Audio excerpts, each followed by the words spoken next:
출애굽기 11장 4절에서 6절 말씀. 모세가 바로에게 이르되 여호와께서 이같이 말씀하시기를 밤중에 내가 애굽 가운데로 들어가리니 애굽 가운데 처음 난 것은 위에 앉은 바로의 장자로부터 맷돌 뒤에 있는 여종의 장자까지와 모든 생축에 처음 난 것이 죽을지라. 애굽 전국에 전무후무한 큰 곡성이 있으리라. 아멘. 그래서 어제는 하나님께서 모세로 말씀하시기를 백성에게 말하여 남녀로 각기 이웃들에게 은금패물을 구하게 하라 하시더니 여호와께서 그 백성으로 애굽 사람의 은혜를 받게 하셨고 또 그 사람 모세는 애굽국에서 바로의 신하와 백성에게 심히 크게 배웠더라. 그렇습니다. 이스라엘 백성들이 마지막 10번째 재앙, 장자 재앙이 임할 때 이집트 바로왕이 너희들을 내쫓을 건데 그 전에 이스라엘 백성들은 이집트 사람들한테 가서 은과 금, 재물을 구하라고, 패물을 구하라고 했습니다. 그러면은 너희들에게 그걸 줄 거라고 했습니다. 그리고 모세는 이집트 바로왕의 신하와 이집트 백성에게 심히 크게 보였다고 했습니다. 4절. 모세가 바로에게 이르되 여호와께서 이같이 말씀하시기를 밤중에 내가 애굽 가운데로 들어가리니. 그렇습니다. 모세가 하나님의 말씀을 받았지 않습니까? 그 말씀을 이집트 바로왕한테 그대로 가서 전합니다. 모세는 하나님의 말씀에 그대로 순종합니다. 바로왕한테 가서 얘기합니다. 바로왕이여 들으십시오. 하나님께서 이같이 말씀하셨습니다. 밤중에 하나님께서 이집트 가운데로 들어간다고 하셨습니다. 여기서 밤중이라고 하는데 영어로 지금 미드나잇이라고 되어 있습니다. 밤중. 한밤중입니다. 한밤중에 하나님께서 이집트 가운데 들어가신다고 합니다. 이 왜 들어가십니까? 다음 절에 나옵니다.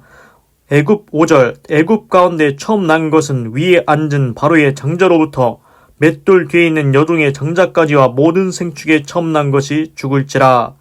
그래서 하나님이 밤중에 이집트에 들어가서 어떻게 하신다는 겁니까?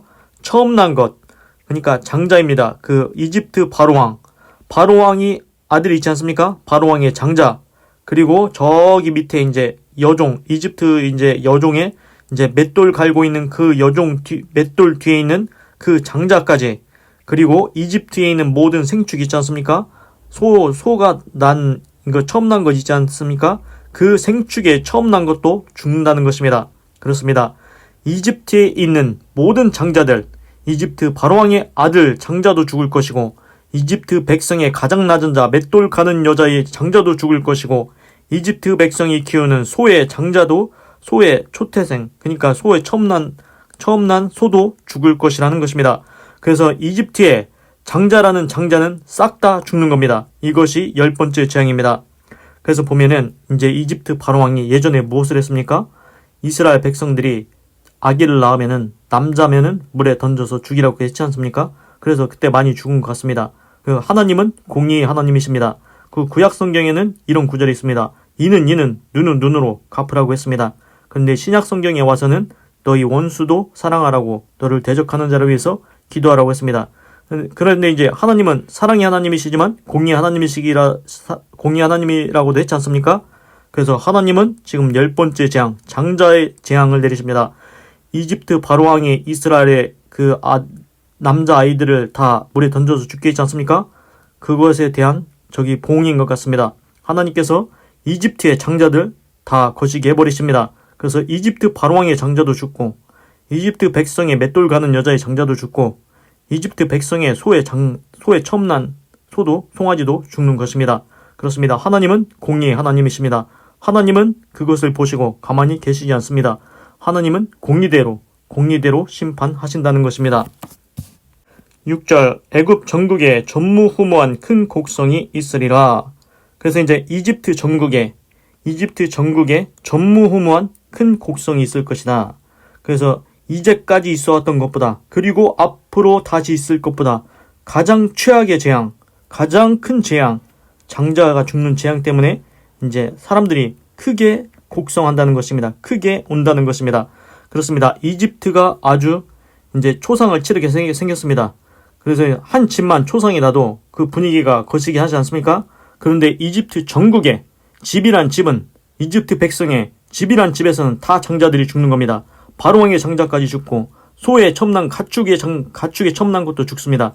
이 얼마나 슬픈 일이겠습니까? 그래서 이집트 백성들이 전무후무한 그러한 큰 곡성이 있을 거라고 말씀하셨습니다.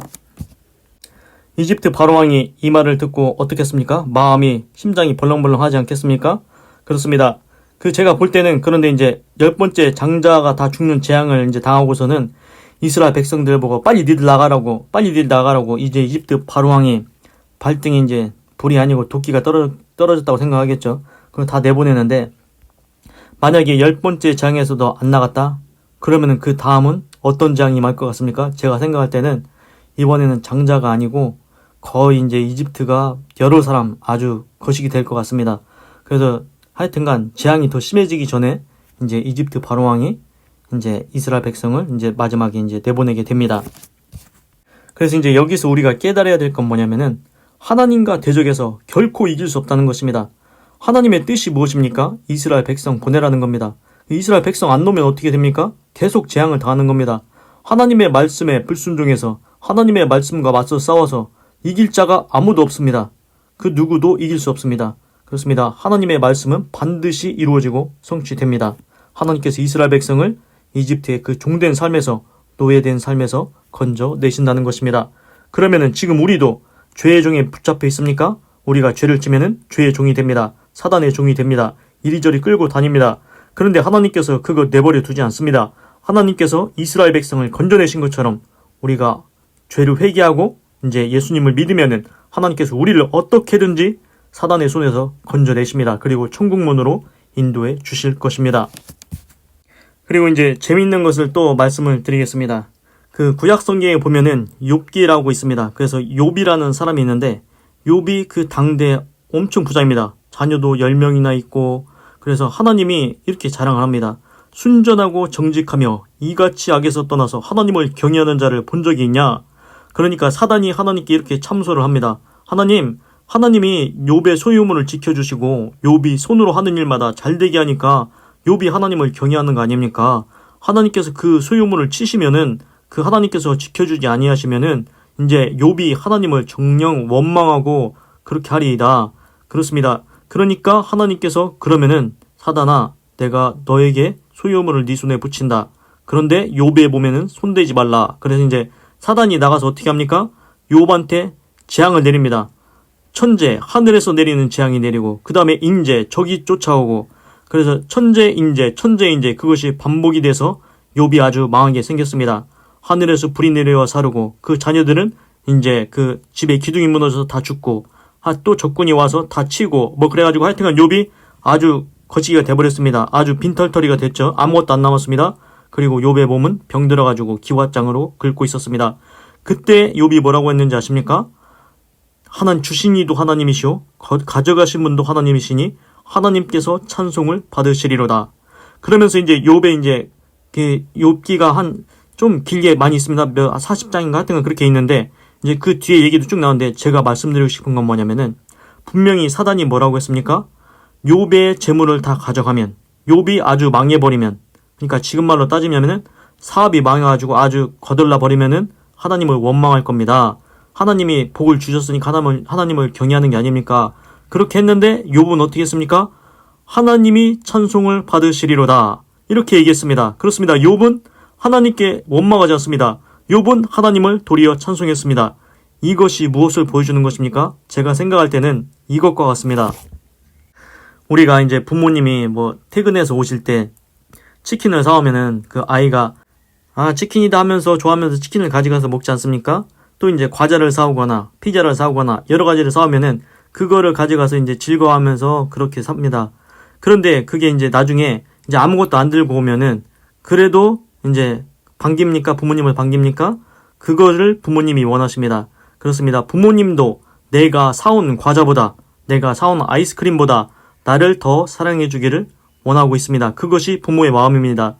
하나님의 마음도 부모의 마음과 똑같습니다. 하나님의 마음이 먼저겠죠? 그렇습니다. 하나님이 욥에게 복을 주었습니다. 욥에게 이제 큰 부자가 되겠습니다. 소도 많고 양도 많고 다 많습니다. 잘 되고 있습니다. 하나님이 지켜주십니다. 그런데 하나님이 무엇을 줬다고 해서 하나님이 욥이 하나님을 경외하는 줄 아느냐? 욥은 아무것도 없어져도 나를 경외할 것이다. 그렇게 이제 사단한테 하나님이 말했지 않습니까? 그런데 사단이 그렇지 않을 거라고 했었는데 실상 욥이 망하니까 욥이 하나님을 원망하지 않았습니다. 그렇습니다. 욥은 하나님이 무엇을 줬다고 해서, 욥에게 복을 내려줬다고 해서, 욥이 소가 많아졌다고 해서 그것 때문에 하나님을 경외한 게 아니라는 것입니다. 우리가 피자 받았다고, 치킨 받았다고 그래서 부모님을 사랑합니까? 그것은 하수입니다. 그러나 이제 수준이 더 높은 차원은 그것이 없을지라도, 설령 내게 복을 주지 않는다 할지라도, 하나님께서 나에게 소도 양도 안 준다 할지라도, 금과 은을 안 준다 할지라도 그래도 하나님을 경외하고 사랑한다는 것입니다. 그렇습니다. 사단 원수 마귀는 하나님을 참소했습니다. 하나님께 참소했습니다. 욥은 소유물이 없어지면 하나님을 원망할 것이라고. 그런데 어떻게 됐습니까? 결과는 반대였습니다. 욥은 망했어도 하나님을 찬송했습니다. 그렇습니다. 이것을 볼 때 우리가 무엇을 깨달아야 됩니까? 우리가 하나님 분명히 우리한테 복을 주십니다. 하나님은 우리를 사랑하시기 때문에 복을 주십니다. 그러나 설령 하나님께서 복을 주시지 않는다 하더라도 우리가 하나님을 사랑하기 원하십니다. 내가 주는 그 복 때문에 하나님을 사랑하지 말라는 것입니다. 순수한 마음으로 하나님을 그냥 사랑하라는 것입니다. 그것을 보여주는 것 같습니다. 그런데 이제 더 신기한 건 뭐냐면은, 이제 사단이 그 욥을 시험하지 않습니까? 그렇게? 그런데 정작 사단 본인은 어떤지 아십니까? 그 사단이 누구냐면은 그 음악을 관장하는 천사장 루시엘이었습니다. 그런데 지가 하나님보다 더 높아지려고, 하나님과 비기려고 저 구름 위에 올라 하나님과 비기리라 했다가 떨어졌습니다. 음부 깊은 곳에 떨어졌습니다. 그렇습니다. 하나님께서 얼마나 천사를 잘 만들어줬습니까? 그런데 그 천사가 타락해서 사단이 돼버린 것입니다. 그렇습니다. 사단은 하나님을 경외하지도 않습니다. 하나님과 맞먹으려고 했습니다. 하나님과 비기려고 했습니다. 자기는 수준이 아주 거시기합니다. 그런데 사람인 욥을 보십시오. 욥은 자기가 다 망했어도 하나님이 찬송을 받으시리로다.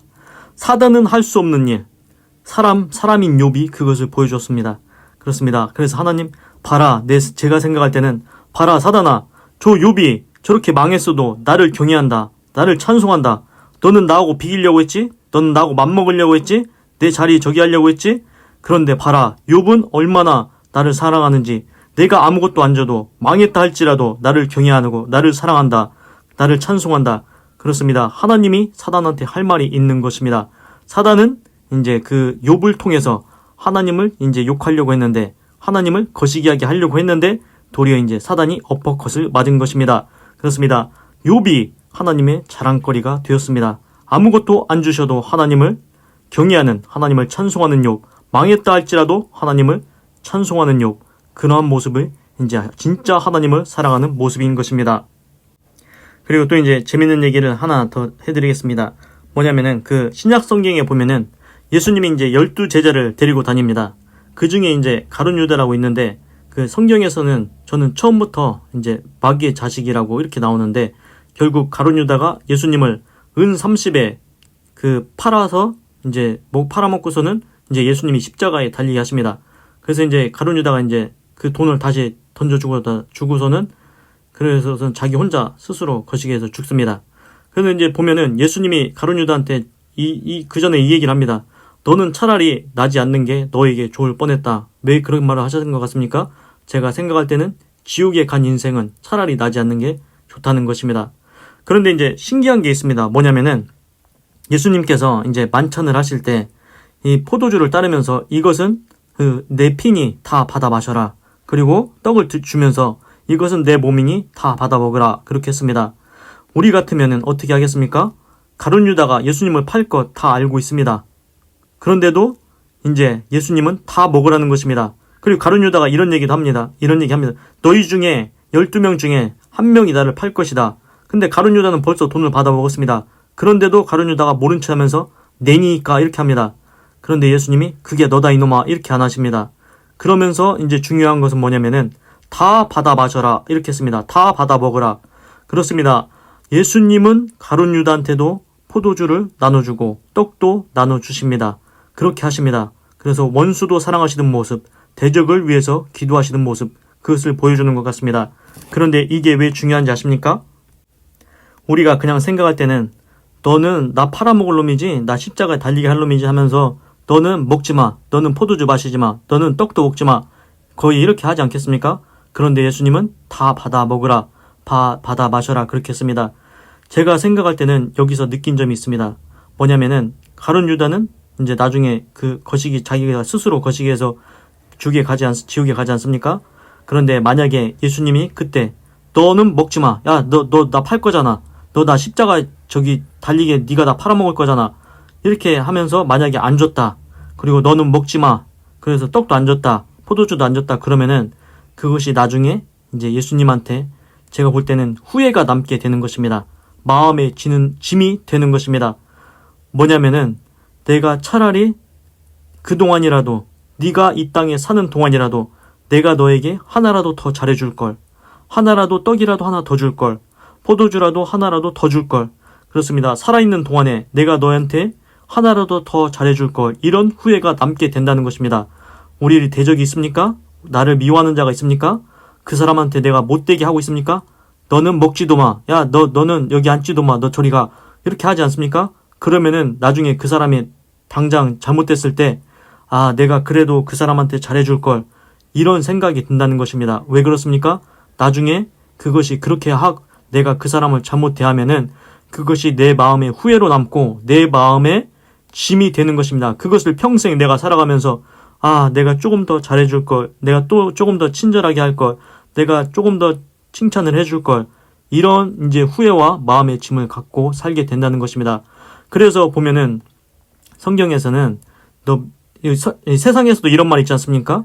미워하는 자에게 떡 하나 더 줘라. 이런 말 있지 않습니까? 그게 그 말입니다. 그렇습니까? 그렇습니다. 나를 미워하는 자 있습니까? 그 사람한테 잘해 주십시오. 왜 그러냐면은 나중에 그 사람 막상 잘못되면은 마음이 후련한 게 아니고 아, 조금이라도 내가 밥 한 끼라도 더 사줄 걸 그랬네. 이런 마음의 후회가 된다는 것입니다. 그래서 그런 마음의 후회가 남지 않게, 마음의 짐이 되지 않게 지금부터라도 이제 나를 대적하는 자, 나를 미워하는 자 너무 미워하거나 그렇게 하지 마시기 바랍니다. 그것이 나한테 이제 나중에 후회를 남기지 않는 방법입니다. 그리고 이제 아까 이제 말씀드린 것 중에 그 사단이 이제 요벌 이제 재앙을 막 내렸지 않습니까? 근데 사단한테 수용으로 맡긴다고 했지 않습니까? 하나님께서. 그러면은 만약에 진짜 사단이 좋은 놈 같으면은 욥의 재물을 지켜주고 그렇게 하면 되지 않습니까? 그런데 사단이 하는 일이 뭔지 아십니까? 도적질하고 죽이고 멸망시키는 게 그게 사단이 하는 일입니다. 사단한테 맡겨줬으면은 지가 지켜줘야 되지 않습니까? 그런데 사단은 지켜주지 않습니다. 다 빼먹는 자입니다. 도적질하고 죽이고 멸망시키는 데까지 끌고 가는 자입니다. 그런데 사단이 하는 말을 보십시오. 뭐라고 했냐면은 하나님께서 욥의 재물을, 욥의 소유물을 다 치시면 하나님을 정녕 원망하리이다. 하나님이 언제 쳤습니까? 사단한테 그냥 네 손에 맡긴다고 했는데 지가 친 거 아닙니까? 사단 지가 쳐놓고서는 하나님의 이름을 갖다 댑니다. 하나님이 욥의 재물을 한번 쳐보라고. 하나님은 친 적이 없습니다. 그냥 사단 손에 맡긴다고 했지 사단 지가 친 겁니다. 지가 지켜주면 되지 않습니까? 그런데 사단은 지켜주거나 복을 주지 않습니다. 다 빼먹고 도적질에 가는 것입니다. 그게 사단의 근본입니다. 그래서 제가 생각할 때 보면은 출애굽기에 보면은 하나님께서 바로의 마음을 강팍하게 하셨다 이런 말이 나오는데 제가 생각할 때는 그냥 바로의 마음을 놔둔 것입니다. 그러면은 바로왕 지가 마음을 온순하게 하면 되지 않습니까? 그런데 지가 마음을 강팍하게 하니까 그냥 그대로 사는 겁니다. 강팍하게 하고 사는 것입니다. 그렇습니다. 우리가 선택을 할 수 있습니다. 내 마음을 강팍하게 할지 온순하게 할지. 그런데 하나님께서 그냥 놔두실 때 네가 마음을 강팍하게 하면은 강팍하게 살게 되는 것입니다. 네가 마음을 온유하게 하면은 온유하게 살게 되는 것입니다. 네 선택대로 살라는 것입니다. 사단도 똑같습니다. 사단도 그냥 놔둡니다. 하나님께서. 그러면은 사단이 좋은 놈 같으면은 다니면서 복을 주고 이렇게 하면 되지 않습니까? 그런데 사단은 다니면서 다 도적질하고 죽이고 멸망시키는 데까지 끌고 다니는 게 그게 사단이 하는 일입니다. 그래서 이제 중요한 거 말씀드리고 싶은 게 뭐냐면은 그 보면은 지금 하나님께서 사단한테 이제 욥을 이제 소유물을 너한테 이제 허락하겠다 그렇게 했지 않습니까? 그래서 이제 중요한 게 뭐냐면은 하나님의 보호에서 하나님의 품에서 하나님의 지키심에서 벗어나면은 그 사단이 거시기 해버린다는 것입니다. 그래서 이제 중요한 게 뭐냐면은 하나님의 품 안에 하나님의 지키심 안에 그 보호 안에 있어야 됩니다. 그래서 성경에 보면은 신약 성경에 탕자 비유 있지 않습니까? 아버지 나한테 내 재산 좀 나눠주세요. 내가 나가야겠습니다. 나가서 내 마음대로 살아보겠습니다. 그리고서는 이제 아버지는 그 탕자가 나가면 잘못된다는 거 다 알고 있죠. 그런데도 탕자가 달라니까 이제 자기 의지를 존중해서 이제 탕자를 이제 재산 나눠줘서 내보냅니다. 자기가 나갑니다. 그래서 이제 허랑방탕하다가 돌아오는데 중요한 건 뭐냐면은 탕자가 아버지 집에 있으면은 안전합니다. 지켜주십니다. 그런데 나간 탕자를 지켜줄 수 없습니다. 아버지 품에서 나가면은 하나님께서 지켜줄 수가 없는 것입니다. 그런데 여기서 중요한 게 있습니다. 우리는 지금 탕자를 보지 않습니까? 집 나간 탕자? 근데 나중에 집에 돌아와서 다시 회복이 되지만 우리가 죄를 지으면 어떻게 되는지 아십니까? 죄를 지으면은 귀신이 틈타고 들어온다고 했습니다. 그래서 해가 지도록 분을 품지 말라고 했습니다.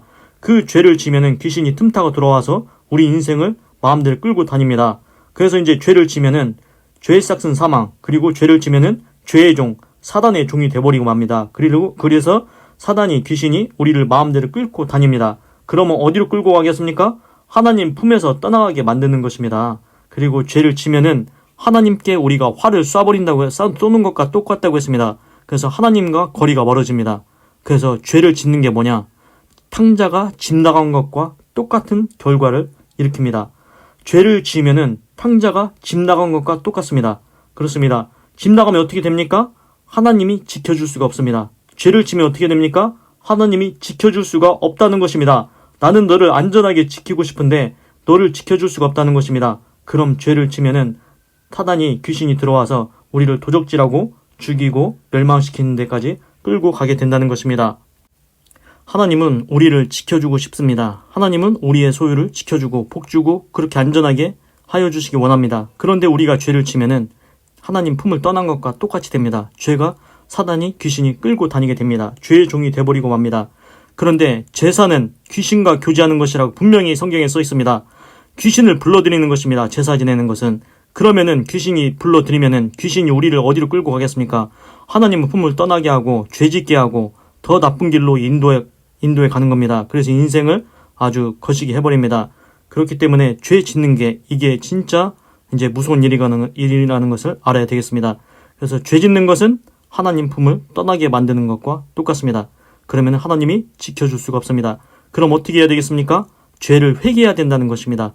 하나님께 회개하면 하나님께서 다 용서해 주신다고 했습니다. 그러면 다시 하나님 품으로 탕자가 아버지 집에 들어가서 다시 회복된 것처럼 하나님께서 우리를 다시 회복시켜 주실 것입니다.